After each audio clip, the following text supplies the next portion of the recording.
حضرت عائشہ صدیقہ رضی اللہ تعالی عنہا فرماتی ہیں کہ نبی پاک علیہ الصلوۃ والسلام کی ازواج مطہرات پر 10 فضیلتیں مجھے عطا کی گئی ہیں۔ عرض کی گئی کہ وہ 10 فضیلتیں کون سی ہیں؟ ذرا غور سے سنیے گا، ان میں سے چند بتاتا ہوں آپ کو۔ آپ کہتی ہیں کہ نبی پاک علیہ الصلوۃ والسلام نے میرے علاوہ کسی کنواری عورت سے نکاح نہیں فرمایا۔ نمبر 2، میرے علاوہ ازواج مطہرات میں سے کوئی بھی ایسی نہیں ہے جس کے ماں باپ دونوں مہاجر یعنی ہجرت کرنے والے ہوں۔ آپ کی والدہ نے بھی ہجرت کی، آپ کے والد نے بھی ہجرت کی، سبحان اللہ۔ آپ فرماتی ہیں کہ اللہ پاک نے میری پاک دامنی کا بیان آسمان سے قرآن میں نازل کیا، سبحان اللہ۔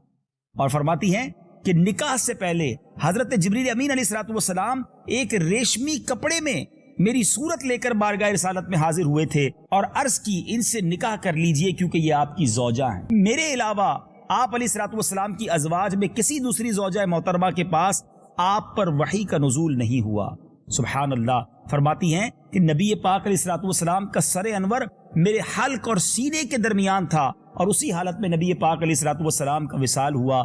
پیارے آقا علیہ الصلوۃ والسلام نے میری باری کے دن یعنی جب میرے یہاں نبی پاک نے کرم فرمانا تھا اس دن دنیا سے پردہ فرمایا، اور سبحان اللہ فرماتی ہیں کہ نبی پاک علیہ الصلوۃ والسلام کی قبر انور میرے گھر میں بنائی گئی۔ کیا مرتبہ ہے، کیا شان ہے، سبحان اللہ۔